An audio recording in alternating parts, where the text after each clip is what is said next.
خالدہ سائمہ اور اس کے بعد جو چھوٹی بچی نور ہے وہ بھی لگتا ہے کہ ان لوگوں کی ان درندوں کی نگاہیں جو ہیں وہ اس بچی پر بھی اب ٹکی ہوئی ہیں. اب ہم اپنی گفتگو کا آغاز کرتے ہیں اسٹوڈیو میں جو ہم نے ڈسکشن کرنی ہے. میرے ساتھ میرے مہمان موجود ہیں. ڈاکٹر عاصم اللہ بخش صاحب میرے ساتھ موجود ہیں, سینئر تجزیہ نگار ہیں. ان کے برابر میں بیٹھے ہیں میجر طارق جاوید صاحب, نمائندہ ہیں الخدمت فاؤنڈیشن کے. آپ دونوں کا بہت بہت شکریہ, آپ پروگرام میں تشریف لائے. میرے صاحب گفتگو کا آغاز آپ سے کروں گی. آپ نے یہ ساری رپورٹ دیکھی, آپ کا کیا ری ایکشن ہے اس رپورٹ کو دیکھنے کے بعد؟ میرا ری ایکشن یہ ہے کہ ہمیں معاشرے کو اپنی ڈیوٹیز کو سمجھنا چاہیے. جو لوگ برائی چھوڑنا چاہتے ہیں ان کے ساتھ کھڑے ہونا چاہیے. اور بدقسمتی یہ ہے کہ ہم یہ کام نہیں کرتے. تو ول نہیں ہے کہ ہم کر نہیں پاتے؟ ول نہیں ہے, ول نہیں ہے. ڈر جاتے ہیں ہم, جس طرح ہم کہہ رہے ہیں کہ جی سب انسپیکٹر کہتا ہے میں اپنی انکوائریاں بھی بھگتا ہوں, مطلب تم مجھے پتا ہے کہ بے گناہ ہو لیکن میں اپنی انکوائریاں بھی بھگتا ہوں تمہارے پیچھے. تو کیا مطلب یہ ہم ڈر جاتے ہیں, ول نہیں ہے, کیا ہے؟ ول نہیں ہے, ہمیں کسی نے یہ راستہ دکھایا نہیں ہے.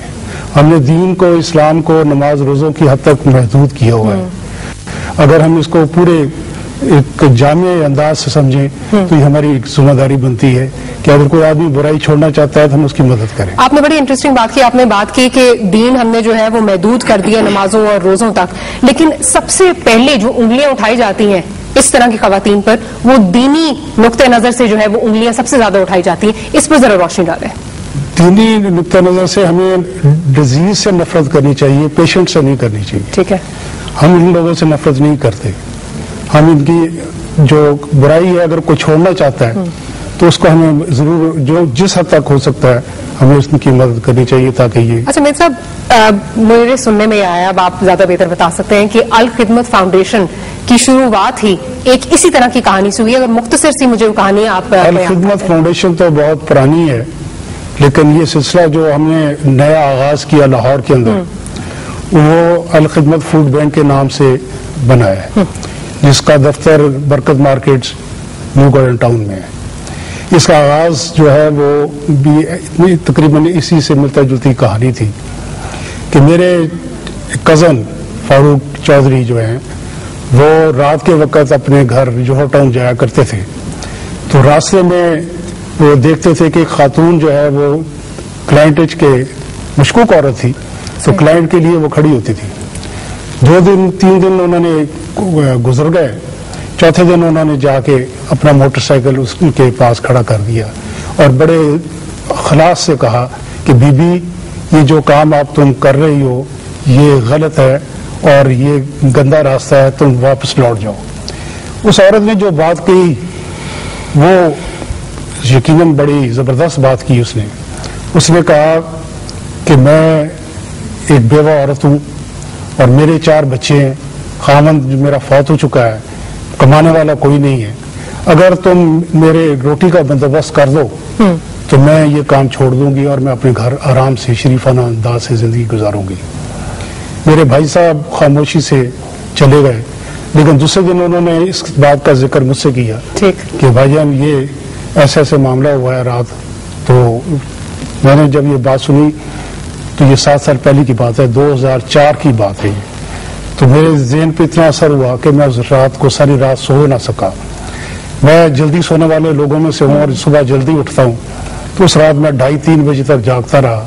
اور اسی میں بڑا رہا کہ دیکھو کتنے لوگ ایسے ہیں شریف خاندان کے جو پیرا روی کا شکار ہو جاتے ہیں کہ ان کے پاس کوئی انتظام نہیں ہے, کوئی کھانے پینے کا نہیں ہے, مجبوری جو ہے ان کو لے جاتی ہے.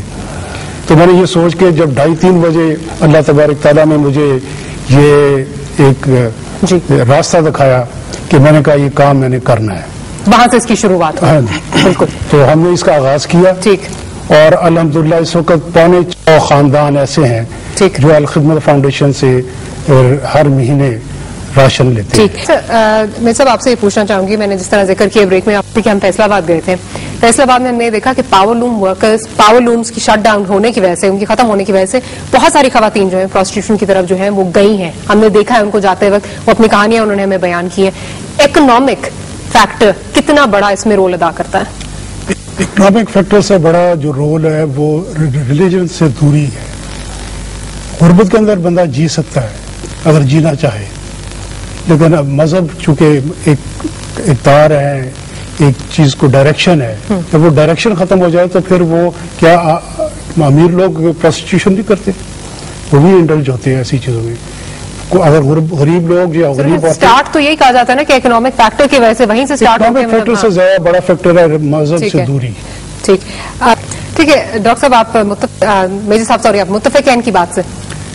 ان کی بات ٹھیک ہے، لیکن غربت میں زندگی گزر سکتی ہے. اگر کوئی گزارنا چاہے، اگر ڈھنگ آتا ہو تو غریب آدمی بھی زندگی گزار سکتا ہے عزت اور احترام سے. تو جہاں ریلیجن نہیں ہوگا، جہاں سوسائٹی کی جو قدریں ہیں ان کو نہیں فالو کیا جائے گا، وہاں پھر ایسے معاملات ہوں گے. میں ایک حدیث سنانا چاہتا ہوں نبی کریم صلی اللہ علیہ وسلم کی، جس کا مفہوم یہ ہے کہ قیامت کے سوئی کے نکے میں سے اونٹ گزر سکتا ہے. یعنی ایک ناممکن سی چیز ہے، سوئی کے نکے میں سے اونٹ گزر سکتا ہے، لیکن جنت میں کوئی امیر شخص نہیں جائے گا.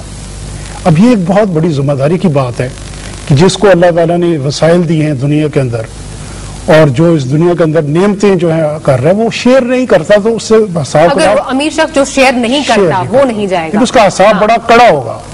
کہنے کا مطلب ہے کہ اس کا حساب بڑا کڑا ہوگا کہ جس کو نعمتیں اس دنیا کے اندر دی ہوئی ہیں وہ آخرت کے اندر ایسے آرام سے نہیں چھوٹ جائے گا. بالکل صحیح ہے. اس میں میرے خیال چیز بھی آ جاتی ہے وہی جس طرح ہم نے شروع میں کہا کہ بیسکلی یہ بات ہے کہ اس کو پوائنٹ آؤٹ کرنے کی، اس کو یہ ہمیں تسلیم کرنا ضروری ہے کہ ہاں یہ پرابلم ہے. ہم ابھی تک شاید اس کو تسلیم ہی نہیں کر رہے، ہم شاید آنکھیں چرا کے یہ پرابلم ہے. بالکل، تاکہ وہیں سے جو ہے وہ اس کی جو ہے وہ ری ایبلیٹیشن ان کی شروع ہوگی.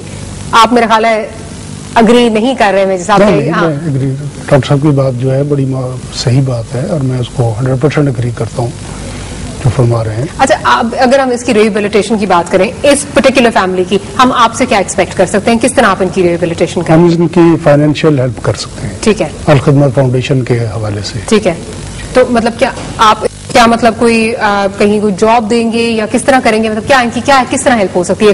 جس طرح آپ نے کہا راشن، ہم فی الحال تو ہم راشن دیتے ہیں. ٹھیک ہے، تو اس سے بڑھ کے بھی سوچا جا سکتا ہے. ٹھیک ہے، تو یہ تو اب ان کی کیا ضرورت ہے، کیا وہ ریکوائرمنٹ ہے. کیا ہمیں اجازت ہے کہ ہم ان کو آپ کا یا کسی آپ کا جو سبارڈینیٹ ہے اس کا کانٹیکٹ دے دیں، وہ آپ سے کانٹیکٹ کر لیں؟ کیا اجازت ہے اس بات کی؟ وہ بالکل آ جائیں میرے پاس.